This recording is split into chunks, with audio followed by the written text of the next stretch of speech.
Ukiacha uamuzi wa mtu kumpokea Yesu Kristo wa Bwana na Mwokozi wake, uamuzi wa pili ambao ni mzito sana ni uamuzi wa kumchagua atakaye kuoa au utakayeolewa naye.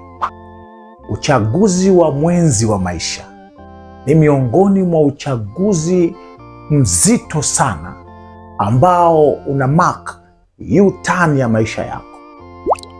Wengi waliposaini karatasi ya mkataba wa ndoa walikuwa wanasaini karatasi ya kufeli kwao kabisa kwenye maisha, na wengine waliposaini karatasi ya mkataba wa ndoa, makubaliano ya ndoa, siku hiyo ilikuwa ni siku ya kusaini mkataba wa mafanikio yao yote kwenye maisha yao yaliyobaki hapa duniani.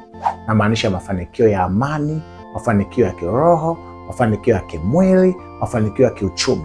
Na ndio maana miongoni mwa jambo ambalo kama ni Mkristo ambaye unataka kuishi katika ukomavu wa kiroho unapaswa ulifanye kwa maombi mengi ni mchakato wa kumpata mwenzi wa maisha.